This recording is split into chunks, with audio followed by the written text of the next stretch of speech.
François. Bon. Bonjour à toutes et à tous. Eh bien, ça m'arrange, étant donné qu'il ne reste que 20 minutes à cette plénière et que j'ai prévu de parler 40 minutes. Alors, je ne parlerai pas 40 minutes, puisque je vais quand même vous épargner ça, mais merci pour ce décalage. Alors, merci à Santé Mentale France pour son invitation. Je suis très content, très honoré et pour vous dire un peu impressionné de me trouver devant vous aujourd'hui à l'occasion de ces journées nationales pour mettre en partage quelques réflexions sur les politiques publiques favorables à la santé mentale.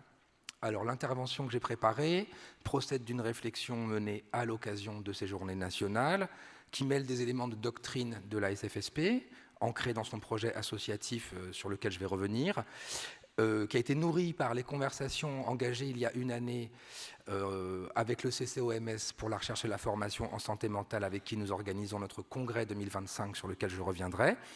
Et puis, donc je remercie Déborah Seban ici présente, mais aussi Marielle Watley, référente santé mentale de l'ARS Hauts-de-France, pour nos conversations qui ont beaucoup nourri ma réflexion.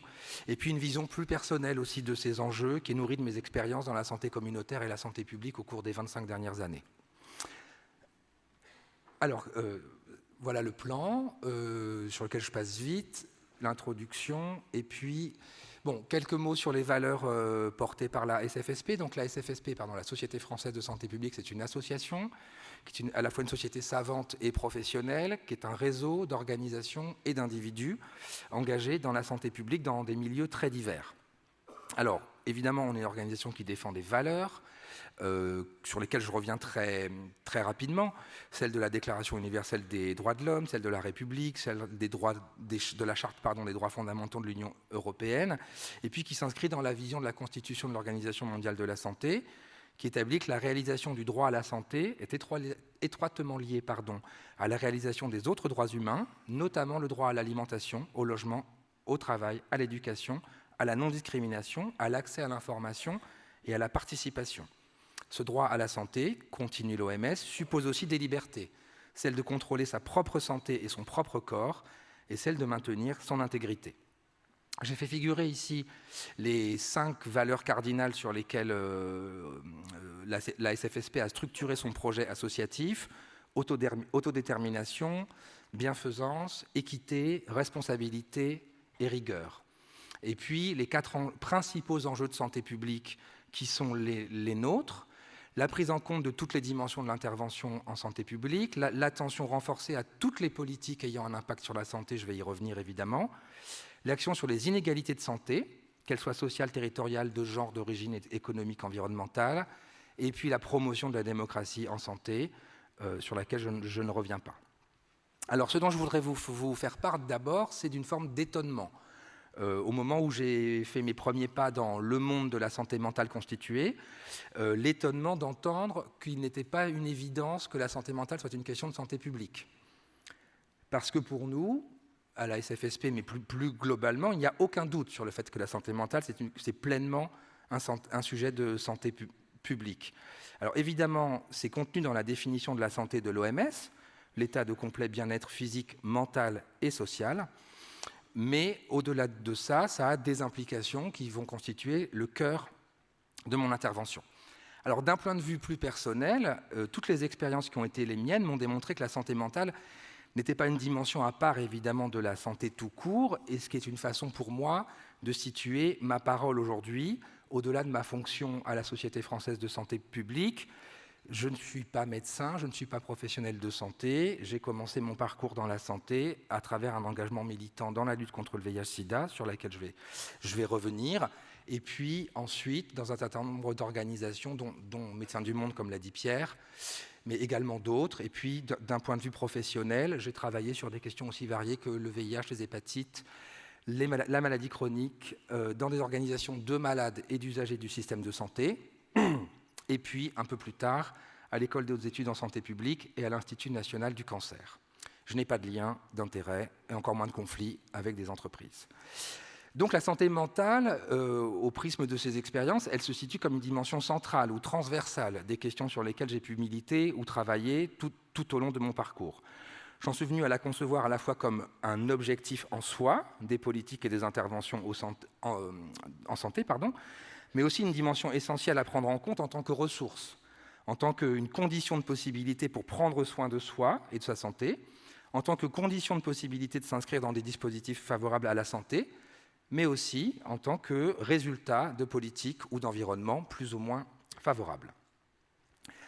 Alors, je vais faire non pas un détour, mais une entrée dans le sujet à partir de leçons peut-être apprises. En tout cas, je voudrais prendre quelques minutes pour vous parler de ce que j'ai pu retenir de mon parcours en termes de valeurs et de principes, et donc ce qui est un peu la toile de fond de ma réflexion sur l'ensemble des questions de santé, mais en y réfléchissant singulièrement sur les questions de santé mentale.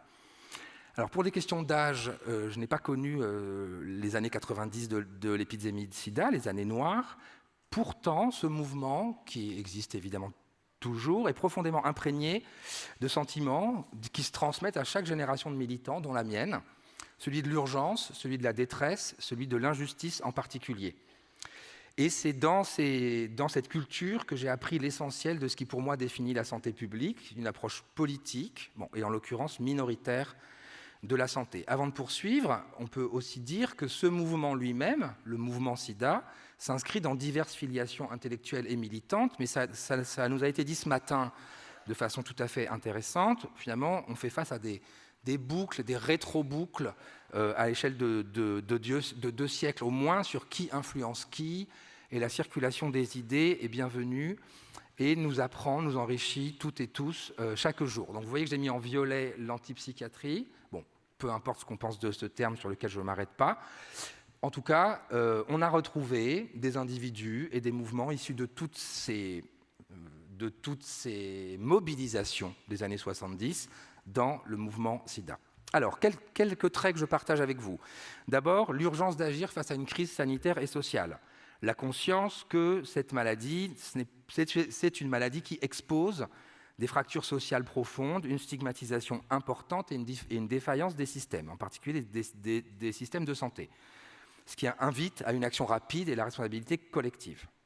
Deuxièmement, la primauté de l'expérience vécue, parce qu'au cœur de la lutte contre le sida, il y avait les personnes concernées.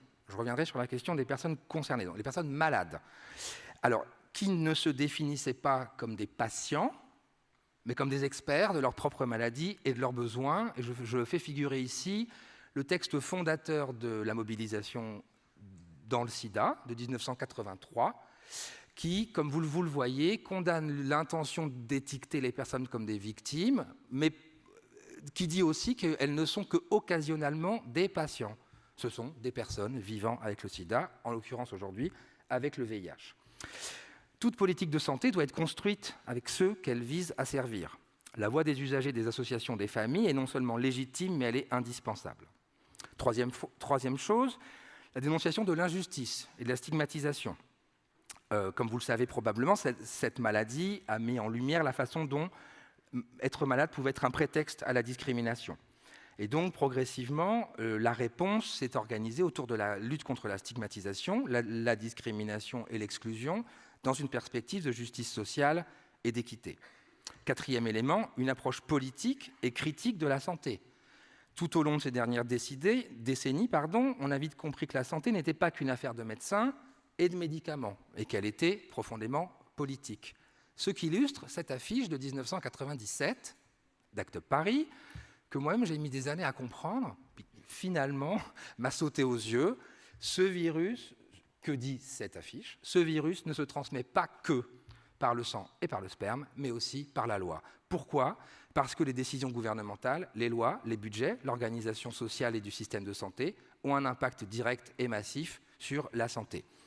J'espère que tout ceci fait écho à nos discussions, et j'imagine que oui. Dernier point, la transversalité, le travail en réseau. Il a fallu dépasser des clivages, et il faut toujours dépasser des clivages pouvant exister entre médecins, chercheurs, associations, pouvoirs publics, militants, familles, personnes concernées. Tout le monde a dû travailler ensemble. Ça ne s'est pas fait que dans la joie et la bonne humeur, et parfois ça s'est fait dans de la confrontation très violente, et pour autant, ça a permis des avancées médicales et sociales majeur. C'est là aussi qu'on a appris la valeur de la collaboration intersectorielle et l'importance de réseaux solidaires et efficaces. Ces principes, humanisme radical, démocratie sanitaire, justice sociale, pensée critique ou collaboration, sont un peu le prisme, disons, forment le regard avec lequel j'aborde les questions de santé mentale. Je fais un petit détour sur tous et toutes concernés. Parce qu'il me semble que si c'est un slogan dans la santé mentale, ce que je comprends très bien, ça a été un slogan historiquement dans la lutte contre le VIH et ça l'est toujours. Et pour autant, ce slogan me semble problématique au sens où il a besoin d'être problématisé. Oui, toutes et tous concernés, mais pas de la même façon, c'est-à-dire tous et toutes, bon, pas de la même façon, tous et toutes, pour des tas de raisons sur lesquelles je reviendrai, pas dans la même mesure, et tout ceci n'est pas qu'une question théorique, c'est une question qui a des implications. Je m'explique, en partant encore une fois du VIH. Les séropositifs, je l'ai dit, les personnes concernées directement par la vie avec le virus ont eu et ont toujours une place centrale dans cette réponse. La question se pose également, me semble-t-il, dans la santé mentale, avec une géométrie, disons, une géographie un peu variable. Et depuis le départ, on parle de personnes vivant avec le VIH, je vous l'ai dit, et à côté de personnes affectées par, et tout ceci donc ne dessine pas le même tous et toutes concernés. Ce que je veux vous dire également, c'est que quelle place a pu être donnée aux séronégatifs dans la lutte contre le VIH, considérant que, bien sûr, eux et elles-mêmes aussi étaient tout concernés, mais pas de la même façon. Pas par le soin, évidemment, quoique aujourd'hui ça a un peu changé avec la prévention biomédicale, mais bien sûr par le risque de contamination. Pourquoi je vous parle de ça ? Parce que ça a des implications sur la façon de penser la structuration des réponses, des politiques qu'on apporte et qu'on crée. On fait de la prévention, on ne fait pas de la prévention de la même façon en direction de personnes qui sont séronégatives ou de personnes qui sont séropositives, évidemment, mais dans le champ de la santé mentale, ce n'est pas si différent. On ne peut pas traiter de la même façon, me semble-t-il, le tous concerné. Ben oui, mais nous ne sommes pas tous concernés par des soins de santé mentale, et pourtant nous sommes tous concernés par la question de la santé mentale. De la même façon, être usager de la santé mentale, pour tout vous dire, je ne sais pas très bien ce que c'est. Mais vous le savez peut-être mieux. Mais est-ce que des personnes qui fréquentent leur médecin généraliste et qui sont sous traitement antidépresseur, par exemple, pendant des décennies, sans jamais voir un psychiatre, ça existe, sont des usagers de la santé mentale? Oui, mais est-ce qu'on les considère comme des usagers de la psychiatrie ou des personnes concernées directement par des troubles psychiques? Tout ça ne me semble pas toujours très clair, et si je soulève ces questions, ce n'est pas pour dire que j'ai la réponse, mais c'est pour dire qu'à minima, encore une fois, ça nécessite d'être pensé, problématisé, parce que ça a des implications sur ce qu'on invente en termes de réponses sociales et politiques. Pour continuer à faire des ponts entre ces deux mondes, le VIH et la santé mentale, je citerai quelques questions. La question de la stigmatisation, j'en ai déjà parlé. Alors, bon, pardon, je reviens sur toutes et tous concernés, parce que j'ai oublié un enjeu important. S'ajoute à ce que je viens de dire les questions dont a parlé Pierre Micheletti à l'instant, le gradient social. Alors, c'est valable pour l'ensemble des questions de santé. Nous ne sommes pas toutes et tous affectés de la même façon par des problèmes de santé. Bon, c'est valable pour la santé mentale, comme ces différents schémas le montrent très bien. Donc, je reviens au pont. J'ai appelé ça des résonances entre deux mondes. Alors, j'espère que ce dessin de Keith Haring du début des années 80, enfin, j'espère, je ne sais pas. En tout cas, pour moi, il fait écho à des choses qu'on entend dans le monde de la santé mentale, au-delà du fait que je le trouve très beau par ailleurs. La question de la stigmatisation comme un ennemi commun. J'ai mis ici le fait de refuser d'être appelé par sa maladie. Bon, il me semble que là, on a des ponts majeurs.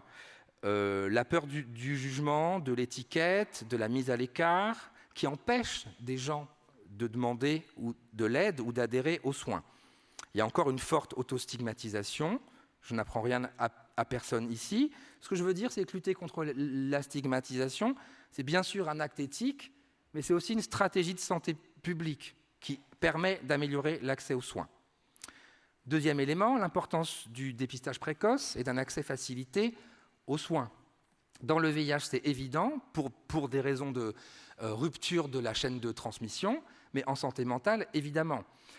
Plus on détecte tôt les signes de souffrance, plus l'intervention, en tout cas on l'espère, sera efficace dans le temps. Ce qui nécessite des dispositifs de dépistage accessibles et puis des parcours d'orientation simplifiés, sans barrières financières ou administratives. Troisième élément, la voix des pairs et le pouvoir des associations. J'en ai déjà parlé. Le mouvement des usagers de la psychiatrie et des associations de famille joue un rôle de plus en plus important. La place des pères aidants est croissante. On le voit à partir de ces journées nationales notamment. Évidemment, on a besoin de renforcer ces partenariats, de donner plus de moyens et plus de reconnaissance à ces acteurs. Quatrième élément, la nécessité d'une recherche et d'une innovation constante. La recherche scientifique dans le VIH a transformé considérablement et la maladie et la prévention, puisque je vous ai dit, il y a aujourd'hui des outils biomédicaux de prévention de la transmission qui changent la vie de tout un tas de gens. Évidemment, on a besoin d'investir massivement dans la recherche en santé mentale, non seulement pour comprendre les mécanismes des troubles, mais aussi pour développer des approches préventives, thérapeutiques innovantes, évaluer l'efficacité des interventions, considérant que de notre point de vue à la SFSP, l'innovation, c'est bien sûr pas seulement biomédicale ou technologique. Elle est également d'intervention sociale et psychosociale. Et enfin, dernier pont, peut-être, les déterminants sociaux, qui sont les vrais moteurs, je ne sais pas, mais en tout cas, qui sont évidemment majeurs dans l'émergence des questions de santé. En matière de santé mentale aujourd'hui, la précarité, le chômage, le mal-logement, l'isolement, les discriminations, on en a parlé ce matin un peu, sont des puissants déterminants de la santé mentale. Et une politique de santé mentale en santé publique doit adresser, pardon de l'anglicisme, ces questions. Donc elle doit être intersectorielle. Agir sur le logement, l'éducation, l'emploi, la justice, la cohésion sociale. Tout ça pour dire que, avant de passer à ma troisième partie, que la santé publique, ce n'est pas seulement une discipline médicale ou une discipline universitaire, mais c'est surtout une philosophie d'action qui est ancrée dans des valeurs. La justice, l'équité, la dignité, la participation et la solidarité. Alors, troisième partie, quelques éléments pour un programme d'action en santé mentale publique. On s'est donné l'objectif, avec nos camarades du CCOMS, de populariser cette notion de santé mentale publique, qui sera donc le thème de notre congrès de novembre, et on en est ravis. Je vais essayer de développer quelques éléments. D'abord, pour revenir sur les déterminants de la santé en général. Et évoquer finalement de quoi la santé est la résultante. Alors j'ai un pointeur, mais peut-être il n'y a pas besoin. Non, il n'y a pas besoin, vous voyez tout. Donc les facteurs individuels, les facteurs liés au style de vie, les facteurs liés aux réseaux sociaux et communautaires, et les facteurs liés aux conditions socio-économiques, culturelles et environnementales. Ça, c'est un très vieux schéma qui date de 1991. Je ne l'ai pas sourcé, mais je le ferai pour le document que je laisserai, qui est le cadre conceptuel, un des cadres conceptuels à travers lequel on pense donc cette intrication entre les déterminants proximaux et structuraux, pour le dire en langage trop savant et pas très compréhensible. Deuxième représentation, assez proche, on part de l'état de santé de la population, donc là on n'est pas au niveau de l'individu, et puis à partir de là, on élargit aux caractéristiques individuelles, de milieu de vie, de système et de contexte global. Alors on pourra dire que tout ça est très théorique, pas du tout. C'est démontré par une littérature abondante, que je ne cite pas, mais il y a un impact sur les individus et les groupes d'éléments de contexte qui semblent parfois très éloignés. Alors, quelle stratégie on déploie pour réduire l'impact de ces déterminants quand ils sont défavorables ? Pardon, troisième diapositive, qui décale un peu le propos, mais qui me semble particulièrement intéressant de montrer. C'est que, contrairement à ce que à ce qu'on entend partout, le système de soins, comme vous le voyez, compte pour une part minime de l'état de santé d'une population. Minime, 15%. Alors, on va dire c'est 15, c'est 20, c'est 25. Mais même si c'est 25, vous voyez bien que l'essentiel ne dépend pas du système de soins. Donc, il faut battre en brèche l'idée, c'est valable en santé mentale comme ailleurs, que le système de soins est le premier déterminant de l'état de santé de la population. Ça n'est pas vrai. D'où l'importance d'une vision systémique et politique de la santé et d'une action sur ces déterminants à tous les niveaux de la société. Donc, quelle stratégie ? Alors, une diapositive qui présente le cadre conceptuel de la promotion de la santé tel qu'édicté par la Charte d'Ottawa en 1986, si je ne dis pas de bêtises, ou 84, peu importe, c'était il y a 40 ans, qui repose donc sur 5 piliers en vue d'établir une politique publique saine, c'est ce qui est écrit dans le cercle vert. Alors, créer des milieux favorables, ça revient un peu à ce que je viens d'évoquer sur les déterminants. Quand même renforcer les systèmes de santé et les réorienter, et ça doit, je pense, faire écho, ou ça peut faire écho à nos discussions sur la santé mentale, c'est-à-dire des systèmes de santé, des services de santé et de soins qui n'ont pas comme objectif que le soin, aussi surprenant que ça puisse paraître, et donc c'est à la fois quantitatif, mais qualitatif. Quels services de santé on structure pour répondre aux besoins? Et il n'y a pas que du soin. Donner les moyens et promouvoir, alors évidemment c'est une traduction pas du tout, promouvoir l'idée, donc advocate, ça ne veut rien dire, donc plaider pour des transformations structurelles, et puis renforcer l'action communautaire, Pierre en a parlé à l'instant, et développer les aptitudes personnelles, il en a parlé aussi, notamment à travers la littératie en santé. Alors, à partir de là, je vais partager quelques éléments, disons, qui pourraient nous orienter pour penser ces questions de santé mentale publique. Alors, je ne parlerai pas de changement de paradigme, parce que j'ai bien compris ce matin, dans une réflexion très intéressante d'ailleurs, dont je remercie l'oratrice, que bon, ça nous rendait pas plus intelligents, pour le dire comme ça, pour penser les choses, donc mettons-le de côté. En tout cas, il y a un glissement à opérer, probablement, dans la prise en compte des questions de santé mentale, de la psychiatrie à la santé mentale. Et pour faire un parallèle avec le champ dans lequel j'exerce mes fonctions, les résistances sont extrêmement fortes pour passer de la médecine à la santé publique. Mais finalement, le mouvement est peut-être pas si différent que ça, c'est-à-dire d'une approche individuelle centrée sur le soin, pour le dire très vite, c'est une caricature, à une approche populationnelle et qui prend en compte les déterminants. Alors, je ne reviens pas sur les constats historiques, etc., et les limites de l'approche développée au cours du siècle dernier. Vous les connaissez mieux que moi. Simplement pour donner quelques éléments issus de la littérature sur la santé mentale publique. Alors, c'est des citations un peu longues. Vous les retrouverez sur le diaporama. Je mettrai les références parce que là, je ne les ai pas mises. Simplement pour dire que, d'abord, c'est une approche populationnelle, donc c'est une approche de santé publique, et qui se donne comme objectif d'inclure et qui inclut l'ensemble du spectre des questions et des enjeux. C'est-à-dire, ça ne met pas du tout de côté la question de la vie avec un trouble psychique, du soin, du traitement et de la prévention, mais ça englobe bien plus largement que ça. Et ça reconnaît l'influence, négative ou positive, d'un large spectre de déterminants, ceux dont j'ai parlé plus tôt, sur la santé mentale.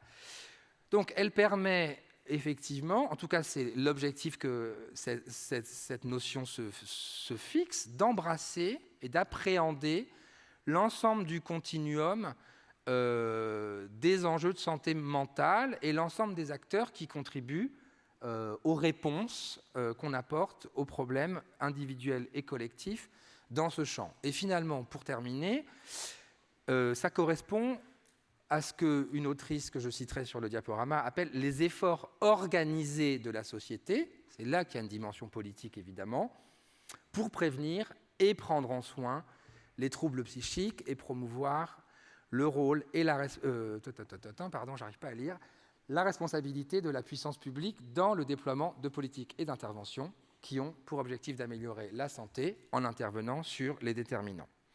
Donc c'est ce cadre-là qu'on essaye de mettre en partage cette année pour ce qui nous concerne avec le CCOMS. Les piliers de cette approche, une vision populationnelle, je l'ai dit, la prévention à tous les niveaux, ce qui implique des stratégies universelles. Ah oui, je ne parle pas pour le CCOMS, mais je vous dis juste que c'est nourri de ces discussions. Donc la prévention avec des stratégies universelles ciblées, selon une logique d'ailleurs d'universalisme proportionné, je reviendrai dessus, la voici, qui donc vise à déployer des interventions dont l'intensité va être croissante en fonction des besoins de la population. Donc ça revient au gradient social dont j'ai parlé.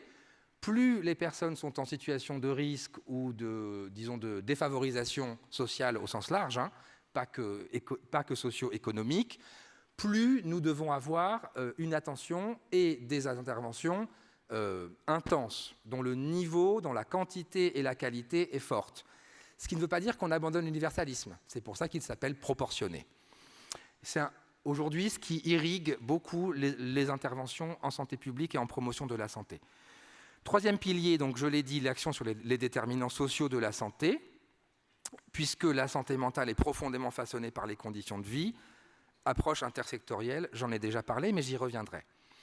Et puis, la promotion du bien-être et de la résilience. Alors, je ne parle point de vigilance, il ne s'agit pas de promouvoir les coachs, les solutions, je ne sais pas quoi, commerciales, bidule. Non, ce n'est pas ce bien-être-là, c'est le bien-être comme l'OMS en parle. Donc, ce changement, ce glissement, a des implications sur la manière dont on conçoit les politiques publiques. Je vais aller sur la question de la prévention. D'abord, pour dire que c'est un investissement rentable. Pardon d'avoir à mobiliser ce genre d'arguments, mais quand même, faisons-le en disant que oui, c'est un investissement d'agir en prévention, que ce soit en santé mentale ou sur le reste. Deuxième élément, réduction de la souffrance, qui est quand même pas rien pour les individus et leurs familles. Rupture, perte d'emploi, parcours de soins complexes, etc. Errance thérapeutique, etc. Agir à chaque étape de la vie, notamment petite enfance. On connaît l'importance des 1000 premiers jours. Il en sera question d'ailleurs, où il en a été question dans ces journées. Période essentielle, les 1000 premiers jours, ce qui implique soutien à la parentalité, dépistage précoce d'éventuels troubles, création d'un environnement sécurisant. Chacun connaît ici les théories de l'attachement et leur importance dans le développement des êtres humains. L'enfance, l'adolescence, évidemment, le rôle de l'école, essentiel, même si on sait bien,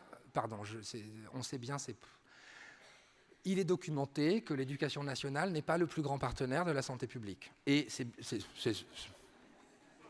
un euphémisme.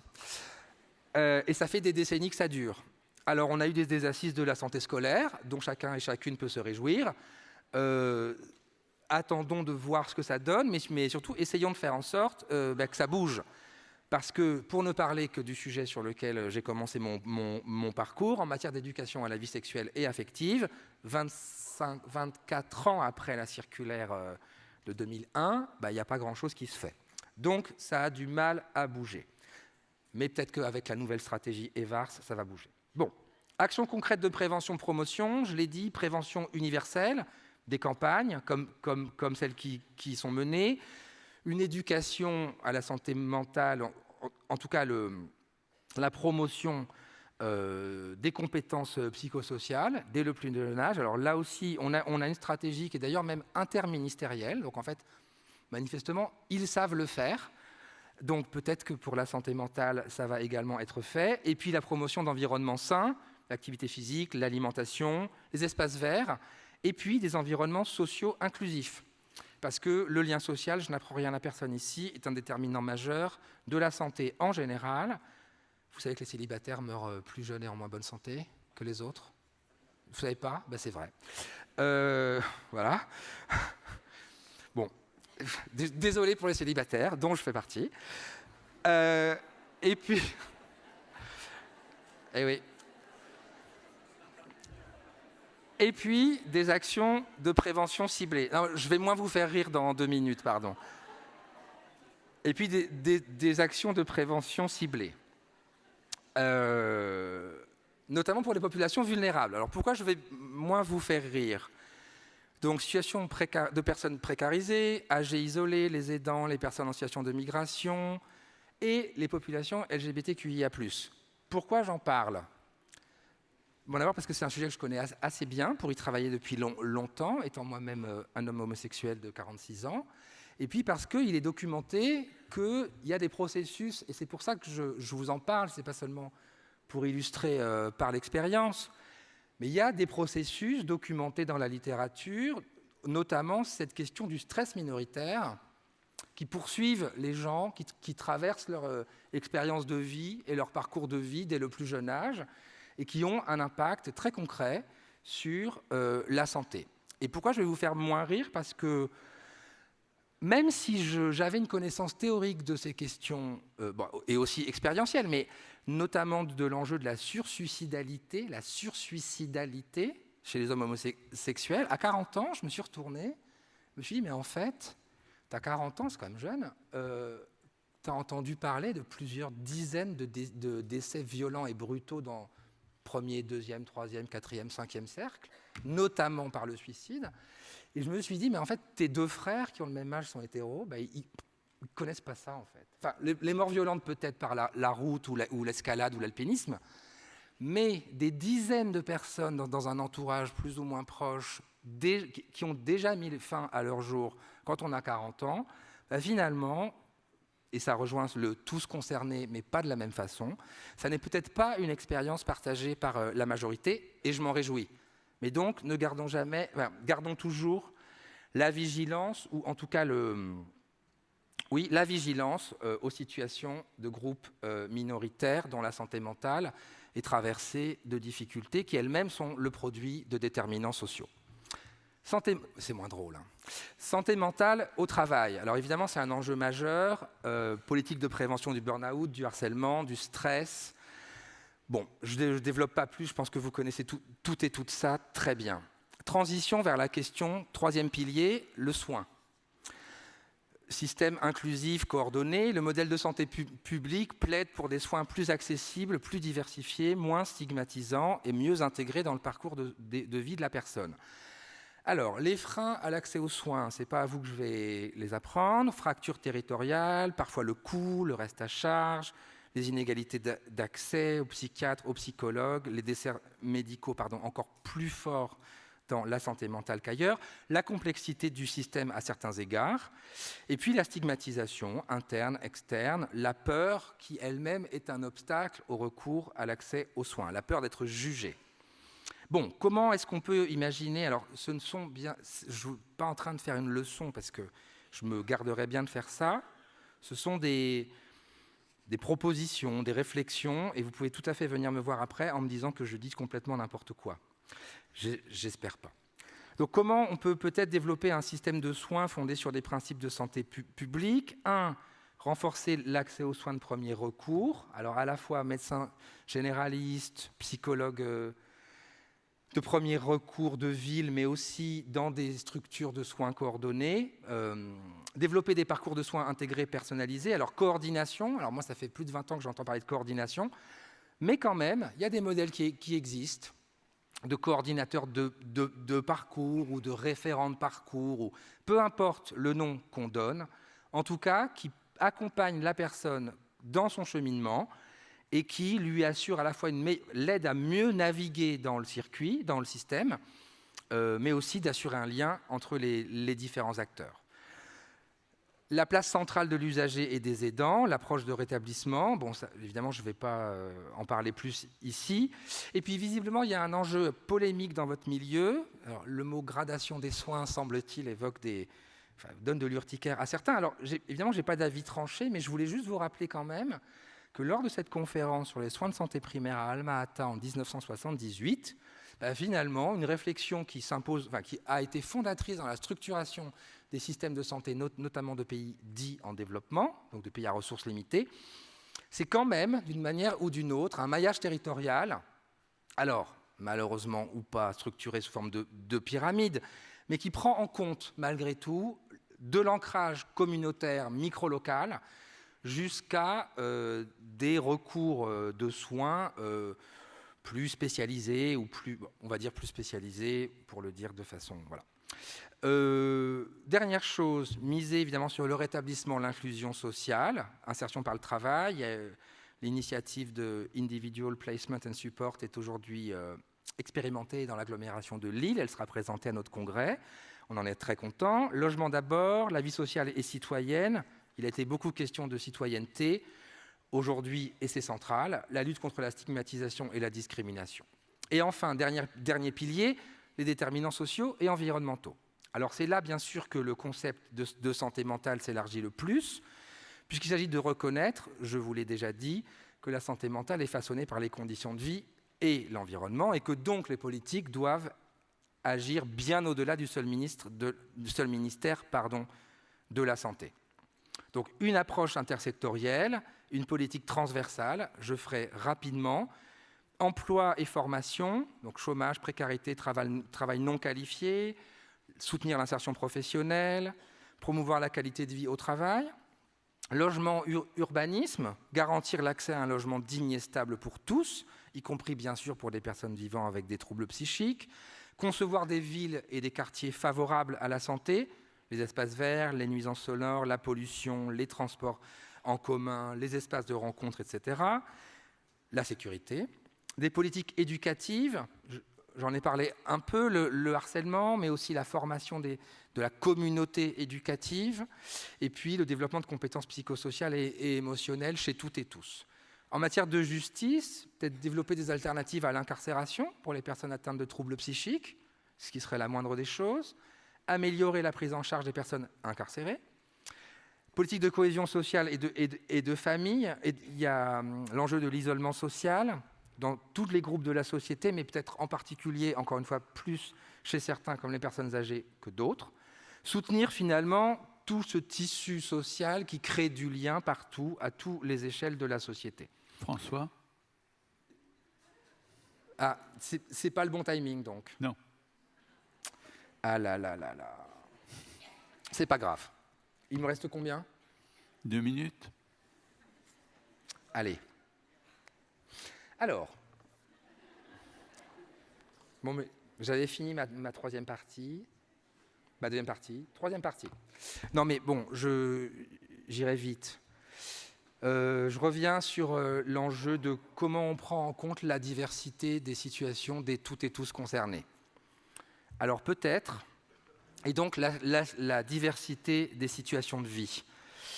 Alors peut-être en adoptant une démarche de transfert de connaissances, c'est-à-dire en documentant ces situations de vie, en rassemblant les données, en documentant les expériences individuelles ou collectives, surtout collectives aussi, en les capitalisant, c'est-à-dire en produisant de la connaissance sur ces expériences qui pourraient être diffusées, partagées, en les évaluant et en accompagnant leur déploiement et leur dissémination en population. Pierre parlait de la science des problèmes. Pierre parlait des problèmes et des solutions. On a un problème en santé publique, c'est qu'on est bien meilleur en science des problèmes qu'en science des solutions, et pourtant, on a besoin de développer cette science des solutions. La gouvernance, et je m'arrêterai là, c'est un gros sujet qui est très discuté sur la santé mentale. Bon, moi, je n'ai pas de réponse faite, mais je voudrais quand même partager des réflexions. On parle beaucoup d'interministérialité, je viens d'en parler. Une délégation interministérielle, pourquoi pas ? Bon, moi, j'invite à réfléchir aux fonctions qu'il s'agit d'assurer. C'est-à-dire, est-ce qu'il s'agit d'édicter des normes, d'appliquer une politique, de la coordonner, d'animer des processus participatifs d'élaboration, de financer ? Tout ça n'appelle pas la même gouvernance. Est-ce qu'il s'agit de travailler sur la recherche, les soins, l'accompagnement, les interventions ? Quel est le champ ? Parce que ce n'est pas non plus la même configuration de gouvernance en fonction de ce sur quoi on a envie de travailler. J'invite à tirer les leçons des expériences passées, et on en a beaucoup. Dans le VIH, on en a. Sur la recherche, dans les drogues, on en a. La Mildeca, dans le cancer, on en a. L'INCA, Dans l'autisme et les TND, on en a. Tirons des bilans de ça avant peut-être de se dire ce que serait la meilleure solution. Attention à la verticalité de l'intervention et attention à un traitement exceptionnel de la santé mentale. Je le dis parce que le VIH a fait l'objet d'un traitement exceptionnel pendant 25 ans et ça n'a pas eu que des conséquences positives dans la pénétration de ces questions dans le système de santé. Parce que dès lors qu'on fait du spécifique, les autres disent « je m'en lave les mains ». Donc j'invite à juste cette vigilance. Et pour conclure, ça c'est fait, améliorer la santé mentale, c'est une question de volonté politique. Donc je vous ai mis 2 images issues de la lutte contre le VIH, encore une fois, qui interpellaient des candidats aux élections. Nous sommes dans une année où nous attendons une stratégie interministérielle et je ne peux qu'appuyer la demande d'une programmation budgétaire pluriannuelle. L'enjeu des ressources est majeur. Je ne vous apprends rien si on veut transformer les choses de façon durable. Je vous remercie.